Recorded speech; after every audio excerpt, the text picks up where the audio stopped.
દુકાનદારે ઉધાર ન આપતા રત્ન કલાકારનો એસિડ અટેક. બાકીમાં સિગરેટ આપવાની ના પાડતા આરોપીએ રોષે ભરાઈને એસિડ ફેંક્યો.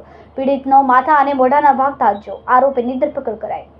સુરતમાં સામાન્ય બાબતમાં એસિડ અટેકની ઘટના બની હોવાનો ચોંકાવનારો કિસ્સો સામે આવ્યો છે. કાપોદ્રા વિસ્તારમાં પાનનો ગલ્લો ચલાવતા દુકાનદારે ઉધારમાં સિગરેટ આપવાની ના કહેતા રત્ન કલાકાર દ્વારા દુકાન પર એસિડ ભરેલી બોટલ ફેંકવામાં આવી હતી, જેના કારણે દુકાનદાર દાઝી ગયો હતો. આ ઘટના અંગે જાણ થતાં કાપોદ્રા પોલીસ દ્વારા ગણતરીના કલાકોમાં જ આરોપી યુવકને ધરપકડ કરીને વધુ કાર્યવાહી હાથ ધરી છે.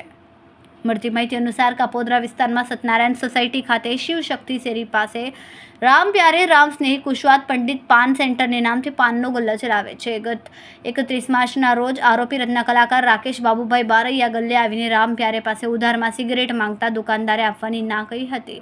ત્યારબાદ થોડી વારમાં એક બોટલમાં એસિડ જેવું પ્રવાહી લાવીને બીભત્સ ગાળો આપીને દુકાનદાર કંઈ સમજે તે પહેલાં જ રાકેશ એસિડ જેવું પ્રવાહી દુકાનદારના મોઢા અને માથા પર ફેંક્યું હતું. એસિડ ફેંકવાના કારણે દુકાનદારની ડાબી બાજુના ગાલ ઉપર અને માથામાં ઈજા થઈ હતી.